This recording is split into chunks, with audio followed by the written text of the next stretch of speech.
Bienvenue dans Nos Avenirs, une conversation autour des années d'études, de cette période où l'on grandit, où l'on se questionne.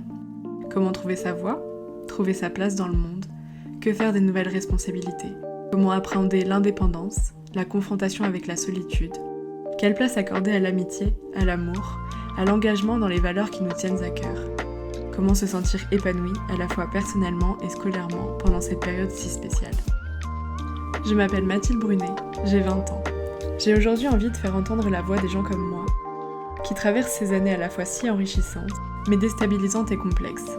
On parlera avec des personnes qui m'inspirent, on parlera de différents parcours, de leur histoire si singulière, mais à la fois traversée par les mêmes problématiques, de l'influence des études et de cette période sur la personne que l'on devient, d'échecs, de la pression de la société ou de nos proches, tout ça dans le but de décomplexer cette étape, de réfléchir à comment la parcourir de la façon la plus sereine possible.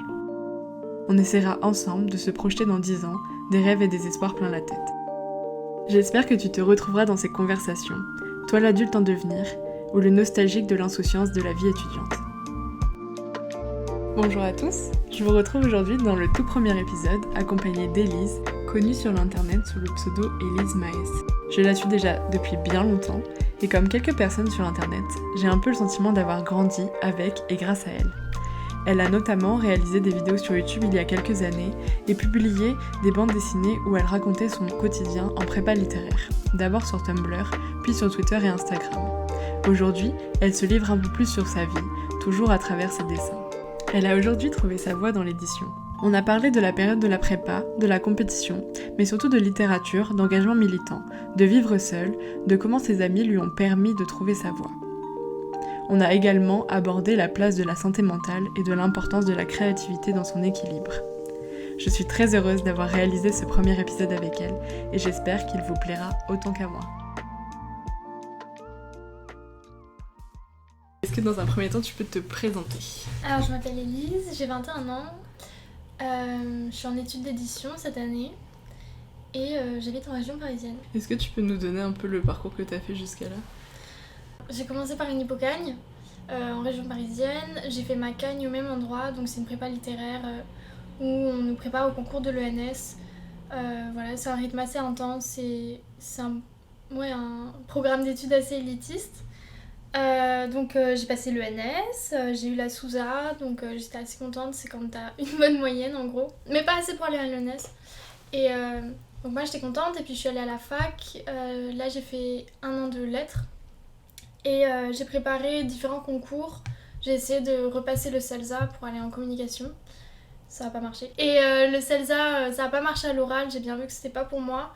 Et en parallèle, j'avais postulé à de nombreux masters d'édition, notamment en alternance. Et c'est là où je me suis retrouvée cette année. Et donc cette année, j'étais en M1 en édition en alternance. Et ça me plaît énormément. J'ai vraiment l'impression d'avoir trouvé ma voie pour le coup. Alors que j'étais vraiment encore perdue jusqu'en mars dernier quoi. Et ouais, et du coup là je vais passer dans ma dernière année d'études et j'ai l'impression d'être toujours super jeune quoi. Voilà. Okay. Est-ce que tu peux revenir un peu sur les choses qui t'ont marqué pour l'instant dans ta scolarité ? Moi je dirais en tout cas en prépa, ce qui m'avait marqué c'était combien j'avais de mauvais résultats au début et le chemin que j'ai parcouru pour arriver dans les bons de la classe à la fin. On a en prépa ce système de compétition où t'es classé à chaque devoir, à chaque concours blanc avec tes amis. Et ça m'a marqué parce que j'ai eu l'impression de me hisser, tu vois, vers le haut. Et puis sinon, moi j'ai souvenir après les concours de l'ENS de vraiment m'être demandé ce que j'allais faire. Est-ce que je recommençais une cagne ? Est-ce que j'allais au master là, de Dauphine qui avait l'air super vague, ou est-ce que j'allais à la fac alors que c'était... C'est pas que c'était mal vu, mais c'était... Ah bah t'as rien eu d'autre, tu vas à la fac, pourquoi t'es venue en prépa si c'est pour finir à la fac ? Et en fait la fac c'était assez épanouissant, tu vois. Je sais pas si je m'y serais plus dès la L1, mais tu t'organises vraiment. En comparaison avec la prépa, t'es beaucoup plus libre. Enfin, ça, c'est un truc que tout le monde dit, je pense, mais je sais pas, je me suis sentie beaucoup plus adulte en fait. Et beaucoup plus lâchée dans la nature et moins encouragée aussi par les professeurs. parce que t'es plus anonyme. Mais je sais pas, ouais, c'est là que je me suis dit ah mais je m'en sors finalement. Alors que quand t'es en prépa, t'es dans une bulle où tu vas te fissurer à chaque instant. En prépa, il y a que la prépa, tu vois.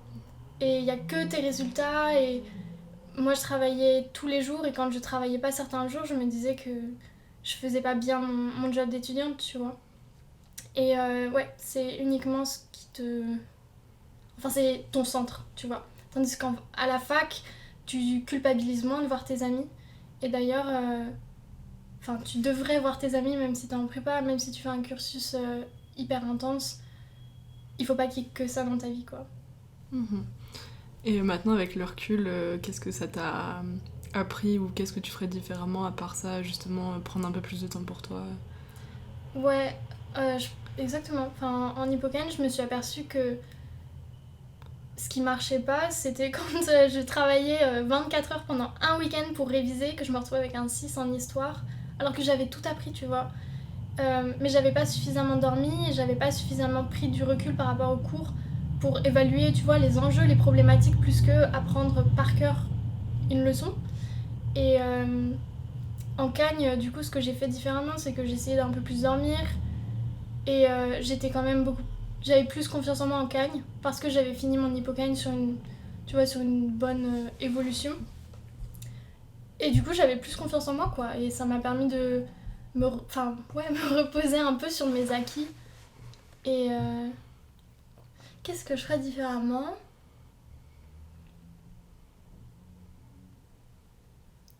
Bah tu vois, je sais pas trop. Enfin, je sais qu'aujourd'hui j'ai un peu plus de recul sur la prépa et parfois je me demande si c'est vraiment une formation que je veux recommander. Parce que...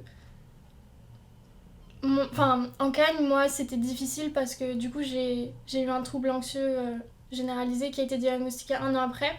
Du coup j'ai passé ma Cagne avec de nombreuses crises d'angoisse. J'étais sous anxiolytique et c'était pas très suivi. Enfin, c'était donné par ma généraliste, tu vois, donc c'était pas suivi. Et ma psy me convenait pas, du coup, j'allais plus la voir. Et c'était dur pour ça.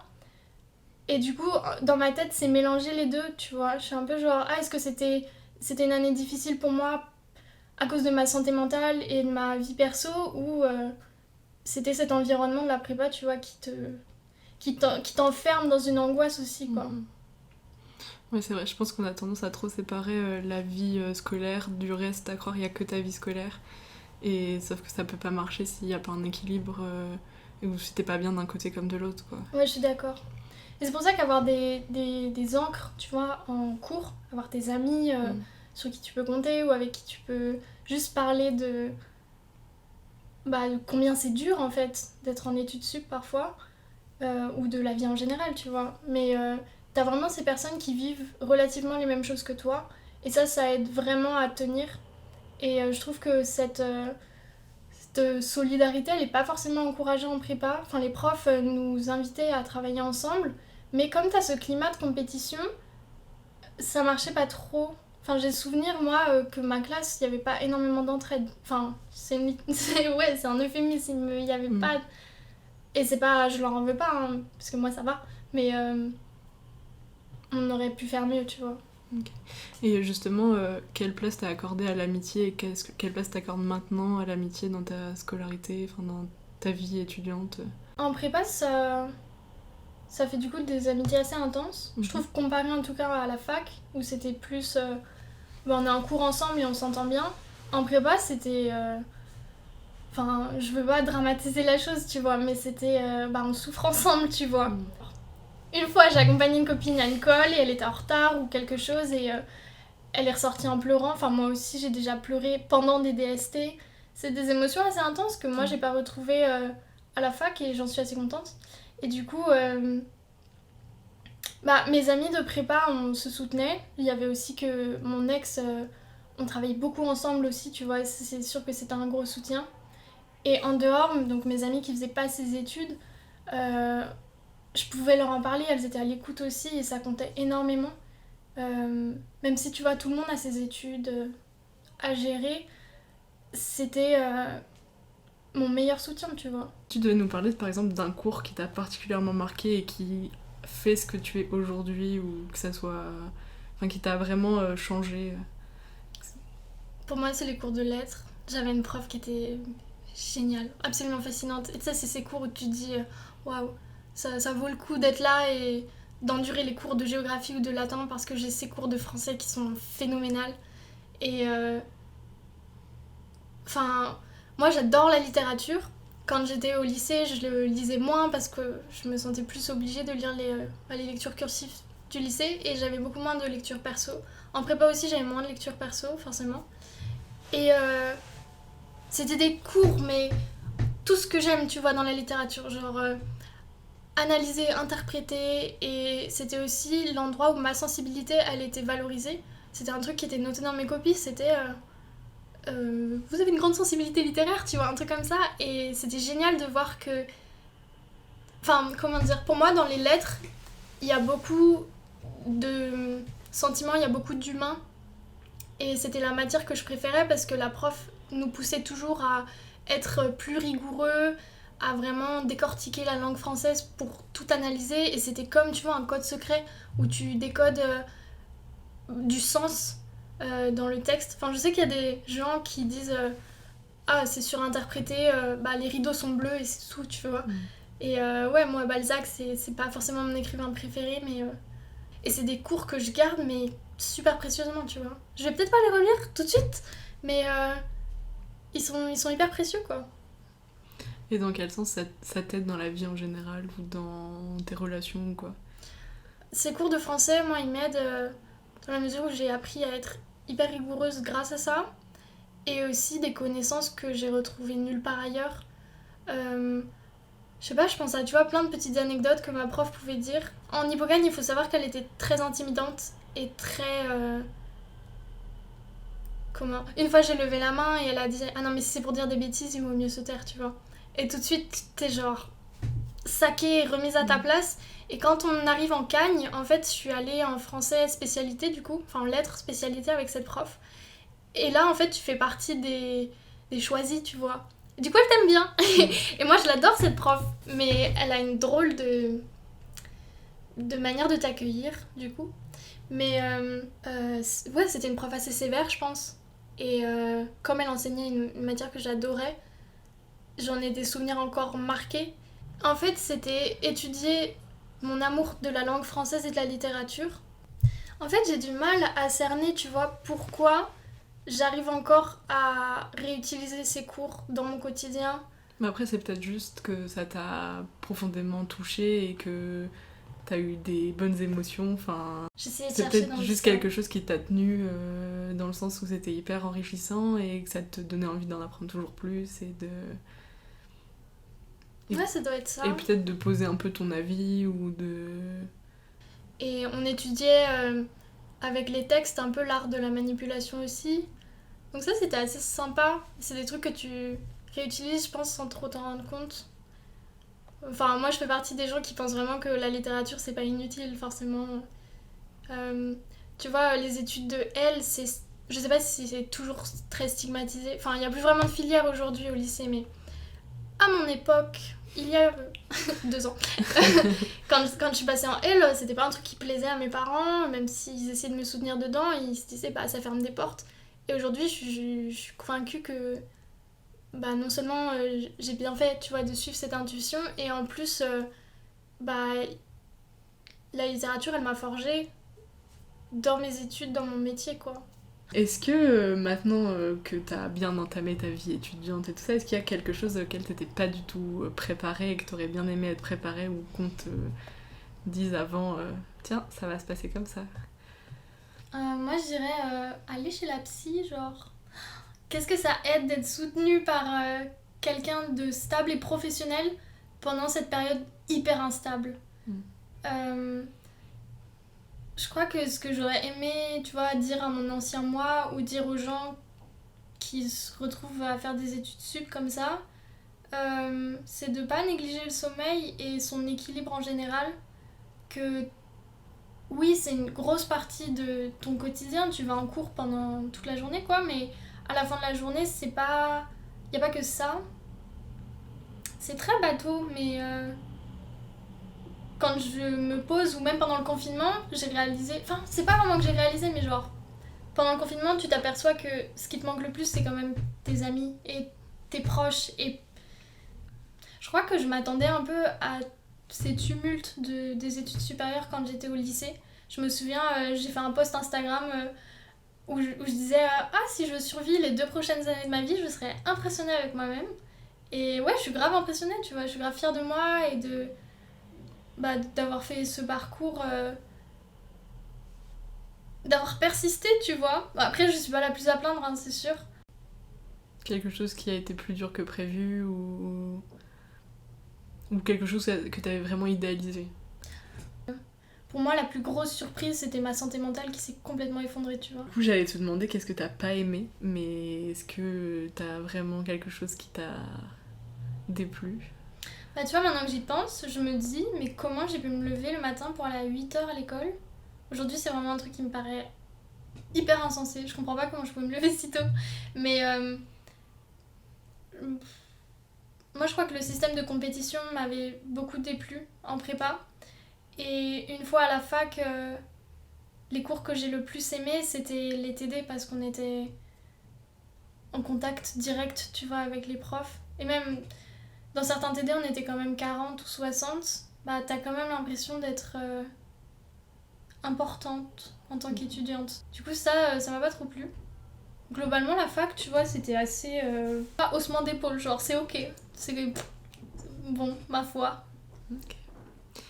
Et si on parle un peu plus de ton épanouissement plus personnel pendant cette période, qu'est-ce que tu retiens Mais c'est un truc qu'on disait juste avant. Enfin, moi, je suis d'accord qu'on grandit énormément pendant cette période. Même si j'ai l'impression que tu peux dire ça au collège ou au lycée, en études sup, tu deviens adulte chaque mois de plus en plus, quoi. C'est un truc qui me faisait peur et que j'avais abordé dans mes vidéos à un moment. J'avais dit, ouais, devenir adulte, je m'y vois pas du tout. Et tu vois, là, j'ai 21 ans et j'ai vraiment l'impression d'être une jeune adulte qui fait de son mieux et qui essaye. Et au niveau de l'épanouissement, je pense que le fait d'obtenir des diplômes, ça aide pour la confiance en soi. Tu te dis, je suis bonne dans ce que je fais en fait parce que j'ai réussi à obtenir cette distinction, ce diplôme. Ça te conforte dans l'idée que ouais, t'as une forme de but dans ta vie à court terme en tout cas. Moi j'adore mes études, tu vois. Genre j'en parle... c'est pas j'en parle régulièrement, mais j'en parle avec plaisir. Quand j'ai des anciennes camarades de prépa qui me demandent à quoi ça ressemble les études en édition, j'en parle avec plaisir. Et comment tu penses que t'as trouvé ta voie? Ce que j'ai beaucoup aimé à la fac, c'est qu'on avait pas mal de cours assez divers. En tout cas, à Paris Diderot, on avait... Comment ça s'appelait? Des croisements disciplinaires, je crois. Donc j'ai fait un atelier d'édition numérique qui était pas... Waouh, super exaltant, mais tu touchais un peu d'édition et tu discutais avec d'autres personnes qui avaient cette curiosité au moins pour l'édition. Il y avait aussi un atelier avec une prof de collège où on élaborait un dossier, tu vois, pour des troisièmes. Et c'était chouette parce que moi c'était des métiers que je considérais, tu vois, je me disais pourquoi pas être prof de français en fait. Et ça m'a beaucoup aiguillée, tu vois, de tester ces différentes disciplines. Et puis j'ai rencontré une amie qui était qui elle savait déjà qu'elle voulait faire de l'édition. Et elle m'a vaguement traînée aux portes ouvertes et en fait, je crois que si elle avait pas été là, je me serais pas déterminée, tu vois, à aller au JPO de l'As4Ed ou même prendre mon courage à deux mains pour faire des candidatures. En prépa, j'étais complètement paralysée par l'orientation. Tu vois, je te disais, je savais pas, même après les concours, si j'allais QB, si j'allais aller à tel endroit, à telle école. J'avais aussi passé une école de management public et je sais pas quoi. Tu sais, aujourd'hui, je suis genre, mais ça me correspond pas du tout, mais j'étais tellement perdue, je savais pas trop qui j'étais au niveau de la carrière. Au moment de faire les lettres de motivation et tout, c'était phobique pour moi. Je sais pas, genre j'ai vite fait honte, tu vois, parce que ça devrait pas être si compliqué, mais t'es vraiment mise face à tes angoisses de... mais je vais nulle part dans ma vie, tu vois. Et j'ai passé les oraux avec pas mal d'aisance et tout, et Je crois que j'ai déjà oublié la question. Mais c'est pas grave. Je suis trop bête. Attends. Comment t'as trouvé ce qui Comment te j'ai trouvé plaisait? ma voix. Excellent. Donc ouais, globalement, ce qui m'a le plus aidé, c'était vraiment de sortir ma tête de la bulle de la prépa où on envisageait, enfin les profs envisageaient pas réellement la fac comme suite. Et il y avait aussi qu'en prépa quand même, on avait ces sortes de réunions des anciens élèves qui venaient expliquer où ils étaient. Et pour le coup, ma prépa, donc Chaptal, était assez ouverte, tu vois, sur les poursuites d'études qui soient pas à l'ENS, parce que forcément, c'est que 5% des étudiants qui vont là-bas. Et on fait pas tous la prépa pour aller à l'ENS et devenir prof agrégé ou quoi. Et du coup, c'était sympa d'avoir ces élèves, enfin ces étudiants plutôt, qui te disaient bah moi je suis dans une école d'architecture finalement, je suis en urbanisme, ça t'ouvrait un peu les horizons. Enfin moi j'ai quand même, j'étais un peu au bout de ma vie pendant ces réunions parce que c'était mon problème. Mais tu vois, il y a des prépas qui préparent au concours de commerce que tu peux passer avec la filière de la Cagne. Et ouais, c'est des trucs, comment dire, les profs ils sont sensibles, ils vont pas te forcer à aller dans certaines filières. On avait des profs qui nous proposaient par exemple des sujets pour préparer les IEP de province, tu vois. Pour tous ces élèves, enfin pour tous ces étudiantes en Hippocagne qui voulaient passer les concours voilà, de Sciences Po Province. Ma prépa était sympa avec ça, mais je sais que c'est pas son travail, tu vois, de nous mettre face à des élèves qui nous parlent chaque semaine de leur parcours, mais ça arrivait qu'on ait, tu vois, comme ça une comédienne qui vienne, c'était une ancienne élève, elle nous racontait comment son Hippocagne s'était passé, donc relativement mal, et là elle nous jouait genre un morceau de... Enfin, elle nous interprétait une pièce qu'elle travaillait. Le mieux c'était juste de faire des recherches en fait, et le stage aussi m'a beaucoup convaincue que c'était là où je me sentais bien et je me sentais utile. Mais en prépa, t'as pas forcément l'énergie de faire des stages. Et en Cagne, pour ma part, mon école voulait pas signer la convention parce qu'en juillet, août, c'était fermé, tu vois. Et les stages, pour le coup, c'est hyper fondateur pour savoir si tu te vois là-bas ou quoi. Comment t'as vécu justement quand t'as commencé à faire des stages et à rentrer entre guillemets dans la vie professionnelle? Comment t'as vécu les responsabilités? Ah, les responsabilités. Bah, j'avais des responsabilités moindres parce que je vivais toujours chez mes parents. Après, j'étais trop contente d'avoir un mini salaire. Mon stage a duré 3 mois et demi. Et au début, c'était juste après une période de rush. Du coup, il n'y avait pas grand chose à faire. Donc j'étais un peu la stagiaire de 3e qui disait est-ce que je peux vous aider? Et je pense que les premières semaines, je m'occupais de réécrire les résumés des livres, tu vois, pour le site internet. Donc c'était se familiariser avec le catalogue. Mais petit à petit, j'ai pris un peu des responsabilités. Tu te sens un peu plus importante quand on te fait confiance. Ouais, quand on te fait confiance dans un milieu professionnel, tu vois. Et avec l'autonomie, est-ce que donc t'as pris ton autonomie il y a pas si longtemps? Comment t'as vécu le fait de changer d'environnement, d'apprendre à gérer Moi, je suis en autonomie partielle. J'ai la chance d'avoir mes parents qui m'aident énormément à financer mon loyer. Et pour moi, c'est l'un des points, tu vois, les plus essentiels, c'est de vivre seule et de vraiment avoir mon rythme et d'être... Je sais pas si c'est autonome le mot, tu vois, mais c'est genre... D'un côté, t'as de compte à rendre à personne. Tu peux te lever à 14h et ça fera rien, si ce n'est... toi, tu te sens pas forcément en phase avec ça. Mais je me sens 100 fois plus adulte depuis que j'ai à m'occuper de mon linge toute seule, tu vois. Où tu te dis, bon, bah, si je fais pas les courses, en fait, je vais pas manger. Et c'est des choses avec lesquelles... Enfin, quand j'étais en prépa, mes parents étaient adorables avec ça, tu vois. Ma mère s'occupait tout le temps de faire les lessives, mon père faisait tout le temps les courses.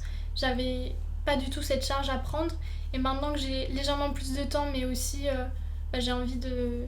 Voilà, de me détacher de mes parents aussi. C'est des points d'adulte, tu vois. Après, j'ai conscience encore une fois que ça vient d'un privilège, tu vois. Il n'y a pas tous les étudiants qui peuvent dire ah, pour moi, c'est épanouissant, entre guillemets, de faire mes propres courses, tu vois, parce qu'ils doivent le faire, mais voilà, dans ma position de petite meuf privilégiée qui sort de prépa, je me sens moins infantilisée qu'en prépa, tu vois. En plus, en prépa, t'es au lycée, donc c'est aussi quelque chose. Moi, j'adore vivre toute seule. C'est ce qui m'aide le plus cette année à avoir l'impression que j'avance dans ma vie. Malgré le confinement, parce que forcément, pendant le confinement, je suis retournée chez mes parents. J'allais pas rester dans mon petit studio étriqué. Et il fallait que je voie mes chats et tout. Ouais, t'as cet endroit à toi, en fait. Du coup, je pense... Enfin, j'ai cet endroit à moi, plutôt. Du coup, j'ai l'impression d'avancer dans les étapes vers l'adulte. Il y a la solitude, donc ça n'a jamais été un souci pour toi? Ça va pas la tête sortie. J'ai beaucoup de mal avec le silence à titre personnel, donc j'écoute souvent n'importe quoi en fond, des vidéos, Netflix. Il peut y avoir des journées où je regarde 3-4 fois la même vidéo tellement c'est une playlist qui se débrouille toute seule. J'ai beaucoup de mal avec la solitude parce que j'ai des pensées qui se taisent pas. Du coup, si tu me laisses 30 secondes toute seule, je peux vraiment faire des crises toute seule. C'est mon talent. Mais je suis souvent au téléphone avec des copines. Je retourne voir mes parents en temps normal, parce que là c'est pas vraiment normal, mais en temps normal, toutes les semaines à peu près, pour arroser mes plantes qui sont restées là-bas, pour voir mes chats et ma famille. La solitude, ouais, c'est l'un des problèmes majeurs. Après, je voulais pas vivre en coloc. Enfin, j'avais pas vraiment d'amis qui cherchaient, tu vois, cet endroit. Et je sais pas, je me sentais ok, tu vois, de vivre toute seule dès le début. Mais il y a aussi que, tu vois, quand j'ai emménagé seule, bah, j'étais en couple. Donc je me disais, bon, bah ça va aller, j'aurai ça. Et ça va pas durer très longtemps, une fois que j'ai eu mon appart. Mais là, ça va. Hein. Du coup, c'est chouette aussi, tu vois, parfois de ramener tes dates à la maison et d'être genre, c'est ma maison, elle est rien qu'à moi. Je comprends. Est-ce que tu as évolué au niveau de tes valeurs, de tes engagements, que ça soit personnel, associatif ou autre? Je me suis radicalisée à gauche. En arrivant en prépa, j'étais déjà assez militante, féministe forcément, mais j'étais aussi végétarienne et très engagée sur les questions de la communauté LGBTI. Tu te retrouves souvent avec des gens qui te ressemblent, ou en tout cas qui ont cet intérêt. En fait, en prépa, il y avait cet intérêt pour... Enfin, c'est des gens en général qui aiment bien... En prépa, je dirais qu'il y avait d'une part les fils à papa, et d'autre part quand même des gens assez diverses. Même si c'est... la prépa, c'est pas l'endroit où tu vas avoir le plus de diversité. Attends, je phase. Ouais, non, mais... moi, j'ai trouvé qu'en prépa, il y avait beaucoup de gens, tu vois, qui me ressemblaient et qui sont devenus mes amis. Et en L3, je sais pas, je crois que tu vois, enfin... Je crois qu'en fait, c'est juste que on devient tous un peu plus engagés. En tout cas, dans mon cercle d'amis, dans mes amis à la fac aujourd'hui, je sais pas, je vais pas côtoyer quelqu'un qui pense que je mérite pas de vivre ou que telle personne ne mérite pas de vivre, tu vois. Je sais pas trop comment expliquer ça, mais je pense que c'est plus avec les années que ça s'est fait, et mes lectures, et mes engagements, et aller à des manifestations, ce que j'avais pas forcément le temps de faire en prépa, forcément. Mais je pense que c'est plus les années en soi. Et on disait, tu vois, tout à l'heure, ces années d'études supérieures, c'est des années très accélérées et qui te font grandir très vite. Mais je sais pas si c'est en particulier lié aux rencontres, tu vois. Mais forcément, ça aide, tu vois, quand je suis arrivée cette année en M1, j'ai rencontré ma meilleure pote de master qui est quelqu'un de très radical et de très militante, qui en parle très bien et avec qui on a tout le temps des débats hyper intéressants, tu vois. On commence à regarder une vidéo ensemble, par exemple, sur le lesbianisme politique, et on met sur pause parce qu'on parle pendant des heures et des heures. Et je pense que ce genre de personnes, on peut les retrouver, je crois, a priori, dans toutes les études. C'est plus une histoire de... Les études, ça te fait rencontrer plusieurs personnes. Moi, je me sens beaucoup plus engagée, enfin... J'avais pas fait beaucoup de manifs quand j'étais au lycée. Et là, je suis pas non plus la manifestante de tous les dimanches, mais... Je pense que quand tu grandis, tu prends aussi confiance et tu te sens un peu plus légitime à tenir tête à juste des adultes en général à dîner, quoi. Quel rapport t'as entretenu avec tes parents justement pour changer, prendre un peu prendre un peu en autonomie, et puis est-ce que ça a changé quelque chose? Est-ce que il y a eu des périodes difficiles ou... Mes parents, ils ont toujours été hyper... Mes parents m'ont toujours apporté beaucoup de soutien. il me laissait un peu faire ma vie, je dirais. À partir du moment en fait où j'ai commencé à avoir un copain et à vadrouiller à droite à gauche, ma mère sentait que j'étais moins présente à la maison. Et maintenant que j'ai ma maison à moi, je suis moins chez elle, tu vois. Mais je suis pas l'aînée, donc elle a déjà pu se familiariser avec ça avant. Mon père, tu vois, je sais pas trop ce qu'il en pense. Mais moi, je trouve que nos rapports se sont vraiment améliorés en tout cas. Euh, c'est...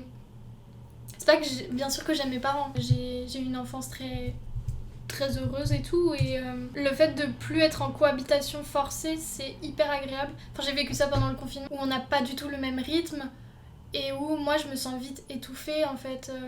Enfin, c'est ce drôle d'équilibre entre je veux pas être seule, mais je veux pas qu'on vienne dans ma chambre. Point, je veux pas. Du coup, avoir cet appart, c'est choisir de retourner chez mes parents a priori quand je veux. Enfin, dans les faits, c'est pas quand je veux non plus, mais Quand on a envie. voilà. Et puis ça leur fait toujours plaisir. Et du coup, les moments qu'on passe ensemble sont beaucoup plus précieux qu'avant où on vivait quotidiennement ensemble. Mais moi, ça m'énervait. Comment il y avait certaines habitudes qui m'énervaient. Il y avait toujours du bruit. Ça, c'est un truc qui m'irrite énormément. Et du coup, maintenant, ça se passe bien, quoi. Moi, je suis ravie de cette situation. Ok. Est-ce que tu as ressenti une forme de pression, que ça soit de la société ou de tes proches, sur ton choix, sur l'avenir? Dans ma famille, ma famille a un parcours hyper élitiste, genre école de commerce, école d'ingénieur et tout. Et j'étais la seule enfant depuis 3 générations à faire des études de lettres. Et du coup, mes parents étaient pas hyper chauds pour que j'aille en L. J'ai dû garder la spécialité maths et j'ai pas super bien vécu. Moi, je voulais faire de l'anglais, j'adorais ça. Mais y a pire, hein, clairement. Et au moment du choix, tu vois, d'études supérieures, mes parents m'ont légèrement poussée à aller en Hippocagne parce que je savais pas trop ce que je voulais faire. Et pour eux, c'était limiter la casse, c'était... c'est là où tu vas te fermer le moins de portes et tu pourras faire du commerce après ça. Je crois qu'à partir du moment où ils ont eu, je sais pas, cette réassurance que j'avais des bonnes notes et que ce que je faisais aussi, ça me plaisait, ils m'ont un peu lâché la grappe. Mais ils me soutiennent, tu vois, financièrement c'est déjà énorme pour moi, je suis un peu genre, c'est bon, vous avez fait votre job, reposez-vous. Mais je pense qu'ils avaient relu mes lettres de motifs, des trucs comme ça. Après, je me suis pas sentie contrainte par la société en général. Je vais dans un milieu qui est assez accueillant pour les femmes, tu vois, c'est pas comme si j'étais en école d'ingé ou quoi, où on sait qu'il y a, comme en commerce, beaucoup de sexisme et de violence et tout, et... Là, dans mon master, on est 18 et il y a 2 garçons, je crois. Et ça fait du bien. Moi, j'aime bien, mais... Ouais, tu vois, j'ai pas senti de pression de ce côté-là. C'était plus dans le cercle proche où j'avais pas envie de décevoir mes parents. Je voulais absolument qu'ils voient que j'avais trouvé ma place et qu'ils avaient plus à s'inquiéter, que j'allais pouvoir gagner ma vie et tout. Et justement, est-ce que t'es confiante pour l'avenir? Franchement, j'aurais jamais pensé dire ça, mais oui, genre... Bon, en période de pandémie, moins. Et quand on m'a dit que mon alternance n'était pas reconduite il y a 2 semaines à cause des coupes budgétaires, j'étais un peu en chute libre. Et genre aujourd'hui, ce 29 juin, je suis assez confiante. Je sais pas trop pour quelles raisons spécifiquement, mais le fait d'être dans un bon master, ça aide. Tu vois, j'ai toujours cette partie de moi où je reste un peu intello et il faut que je sois dans ce parcours sélectif pour m'assurer que, tu vois, t'es peut-être dans un milieu fermé, mais au moins t'es dans un master qui est réputé. Il y a aussi que du coup, j'ai scellé mon alternance de M2 il y a quelques semaines à peine. Et ça m'a grave redonné confiance. Je vais dans la jeunesse et c'est absolument ce que je veux faire, donc c'est génial. Mais ouais, je pense que c'est surtout le master qui me donne cette assurance. Quand je candidatais, je me disais, mais mon dossier est bon, ça va bien se passer. T'as pris confiance en toi. Ouais, je te jure. Et qu'est-ce que ça représente pour toi, du coup, l'édition? Pour moi, l'édition, c'est la diffusion de la culture. Donc évidemment, ça peut être... on sait qu'il y a énormément de très mauvais livres et de livres qui incitent à la haine et... Il y a souvent des polémiques. J'en ai parlé rapidement dans mon mémoire. Mais t'as des livres qui perpétuent les stéréotypes sexistes, par exemple, entre toutes les autres discriminations qui peuvent exister. Mais moi, si je veux faire ça, c'est parce que je sais que t'as un impact dans la culture. Même s'il y a relativement peu de Français qui lisent beaucoup, il y a quand même beaucoup de jeunes qui lisent. Moi, j'ai envie de participer à la diffusion de la bande dessinée parce que c'est vraiment mon art préféré. Je suis absolument passionnée par ça, j'en lis tout le temps et j'ai envie, tu vois, d'apporter ma petite pierre à l'édifice. L'édition, du coup, c'est c'est rendre publiable un texte. Tu reçois un manuscrit, parfois que tu commandes. Selon les secteurs, en jeunesse, en scolaire, c'est beaucoup de commandes.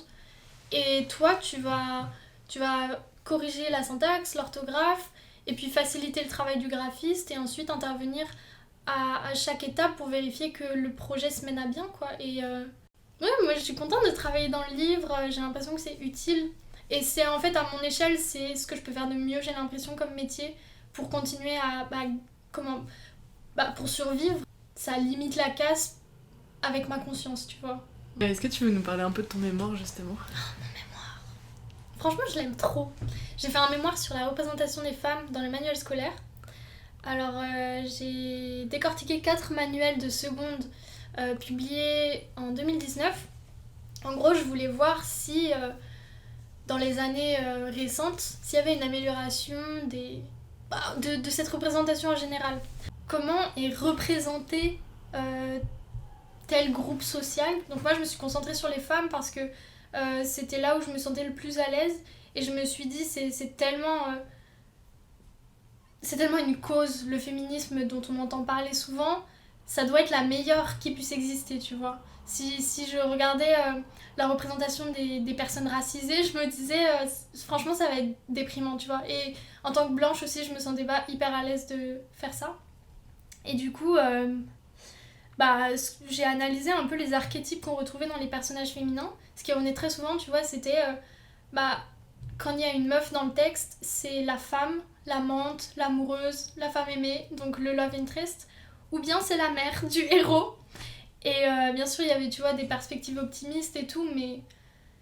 Donc t'avais ces personnages qui rentrent dans des archétypes, et ça, c'est des stéréotypes un peu plus sournois, forcément, que le grossier, la femme au foyer, qui s'occupait des enfants.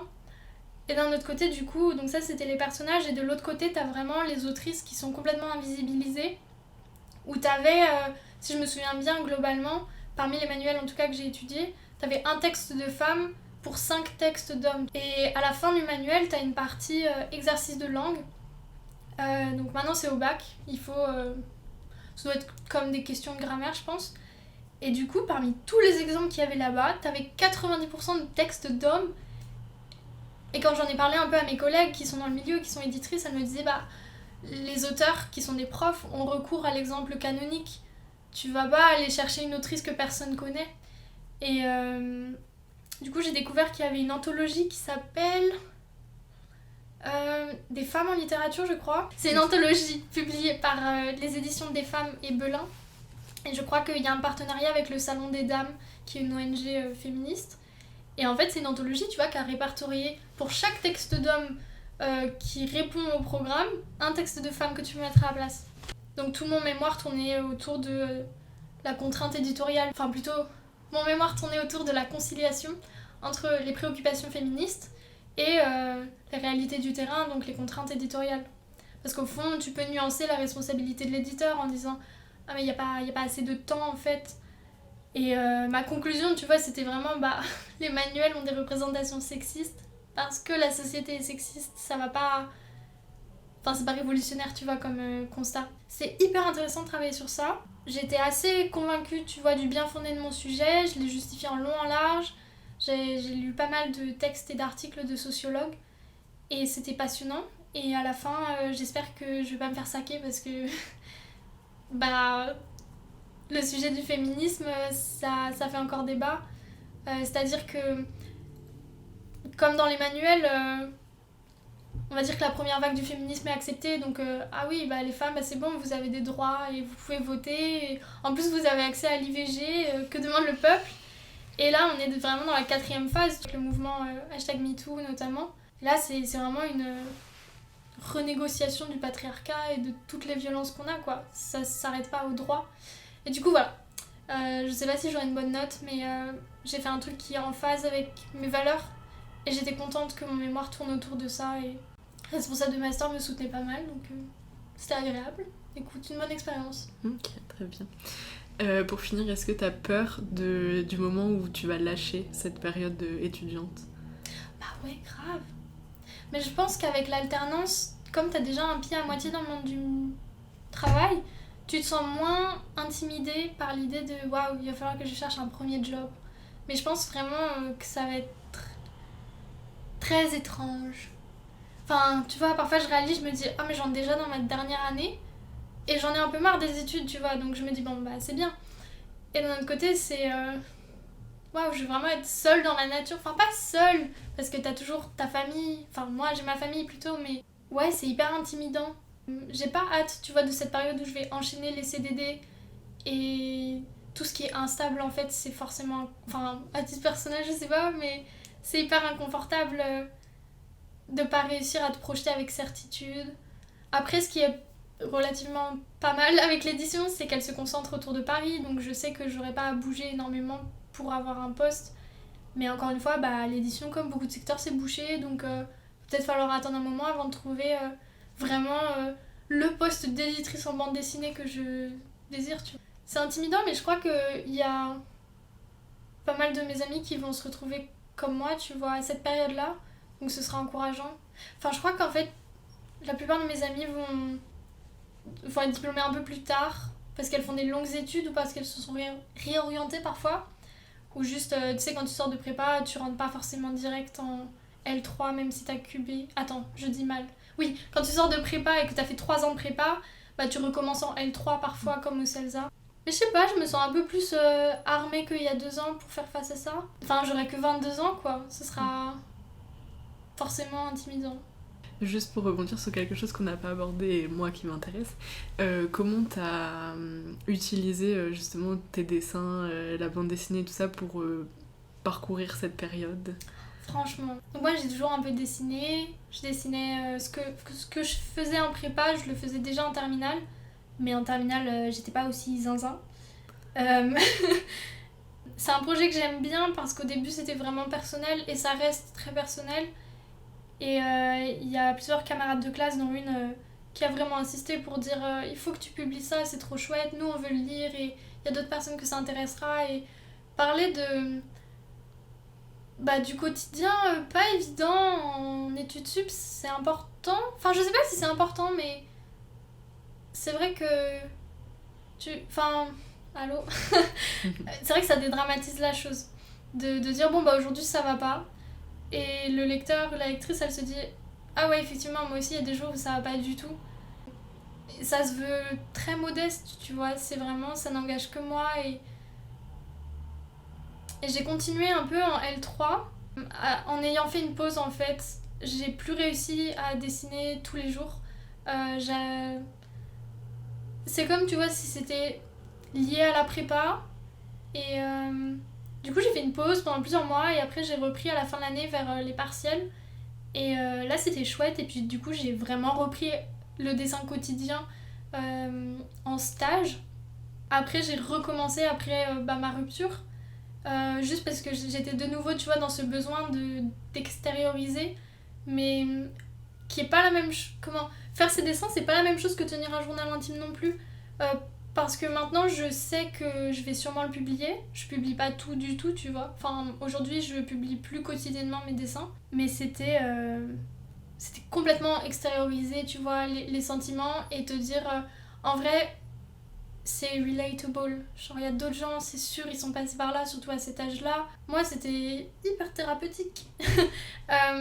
Je crois que aujourd'hui, je me dis qu'il faut que je fasse attention à ce que je partage parce que parfois, c'est trop personnel, c'est trop sombre. Et je me souviens que quand je dessinais en Cagne, j'avais vraiment un gros délai, tu vois, où je pouvais dessiner en février et en fait je publiais en juin parce que je me disais mais je peux pas publier ça, enfin c'est horrible, qui veut lire ça?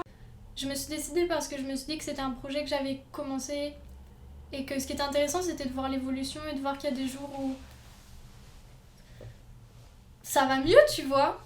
Ce que j'aimais bien aussi, c'était relire ses fiches et lire ah, à cette colle j'ai eu 6 et à la colle suivante j'ai eu 15. Je sais pas, tu vois, j'ai encore du mal à en parler. Ouais, c'était aussi une manière, tu vois, de continuer à dessiner mais sans que ça prenne trop de temps. J'avais pas à réfléchir à des idées, ma vie, et ça sortait. Et aujourd'hui, que j'ai un peu plus de temps pour réfléchir tout court et être hors de ma tête un petit peu, bah je peux faire d'autres dessins et j'ai aussi pris confiance, tu vois, dans mes skills de dessin. Genre j'avais fait de l'art plastique quand j'étais petite et tout, et j'ai pris des cours où tu sais, tu dessinais des modèles et je sais faire des dessins réalistes, mais moi c'est pas ce qui me plaît. Mais du coup, avoir, tu vois, cette fenêtre sur la créativité alors que j'étais en cours, enfin je pense que mes profs voyaient que je dessinais pendant les DST et tout. J'avais une fiche, tu vois, je te dessinais, je te montrerai. J'avais des fiches Bristol, mais vierges. C'était pratiquer la créativité. Et ensuite, c'était effectivement, c'est pas inutile et ça intéresse des gens. Genre, ça m'étonne encore un peu aujourd'hui, même si je comprends d'où ça vient. Et ouais, et au-delà, tu vois, c'était dessiner tous les jours. Forcément, ça te fait progresser en dessin aussi. Moi, j'ai un style cartoon et qui est pas réaliste, mais du coup, ça te permet d'exagérer certains traits et tout. Et je sais pas, je crois que j'aurais eu peur de plus dessiner après si j'avais pas fait ça en hippo. Ouais. Et puis ce qui m'a encouragée, c'était les autres, tu vois, qui aimaient, enfin qui likaient, qui retweetaient, parce que j'en ai posté un peu sur Twitter.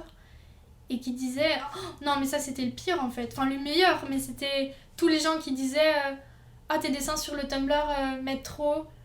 C'est cool de voir ce côté de la prépa. Et tous les messages qui disaient j'aime trop tes dessins aujourd'hui sur Instagram, juste c'est chouette et c'est mimi. Et ouais, je crois que c'était une situation particulière la prépa, du coup les gens étaient intéressés par ces études qui n'étaient pas connues à l'époque. C'est pour ça que j'ai fait une vidéo, c'est parce que moi je trouvais qu'il y avait personne qui en parlait. Aujourd'hui du coup je peux faire des dessins qui sont plus vraiment en rapport avec mes études ou même ma vie spécifiquement. Le dessin c'était salvateur par moment. Ça m'a aidé aussi à prendre confiance en les publiant. Ça m'a aidé à voir j'ai vraiment un petit truc là, tu vois. Et comment tu t'imagines dans 10 ans? Est-ce que t'as un rêve C'est grave un peu égocentré, mais j'aimerais trop publier un livre, tu vois. Genre c'est un truc dont on m'a déjà parlé, et j'espère que dans 10 ans, tu vois, j'aurai mûri un projet, j'aurai quelque chose d'intéressant à dire. Là, je fais mes petits trucs de mon côté, je fais des petits zines et je dois encore asseoir plein de trucs, tu vois, dans mon identité créative. Mais dans 10 ans, j'aimerais bien être éditrice, pour sûr. Et tu vois, contribuer à publier ces voix qu'on n'entend pas assez. Et avoir une forme d'engagement au moins, j'allais dire de militantisme, mais avoir une forme d'engagement dans mon métier. Et à côté, tu vois, je veux pas être illustratrice de métier parce que c'est pour moi vraiment un hobby que je veux garder comme sas de sécurité et pas faire dépendre ma survie sur ça, sur l'art, parce que pour moi c'est pas un truc que j'arrive à gérer. Enfin, parfois je dessine pas pendant 2-3 mois, tu vois. Et du coup dans 10 ans je pense que je serai toujours en région parisienne et tu vois, j'espère que j'aurai trouvé l'amour de ma vie, je serai toujours avec mes potes et tout. Mais ça va, tu vois, aujourd'hui j'avais vraiment envisagé le futur comme quelque chose de... Bon bah écoute, on va voir. Après demain, ça se trouve, je serai au fond du trou, et je serai genre... tout est horrible. Mais aujourd'hui ça va. Et je pense que c'est beaucoup d'années de maturité aussi d'arriver à ce point. Est-ce que tu veux qu'on s'arrête là-dessus? Bah ouais, ça me tombe bien. Parfait. Merci à Élise d'avoir accepté l'invitation et d'avoir été ma première invitée. J'espère que cette conversation vous aura plu. Je vous invite à suivre Élise sur ses comptes que vous trouverez dans les notes du podcast et à découvrir ses dessins si ce n'est pas déjà le cas.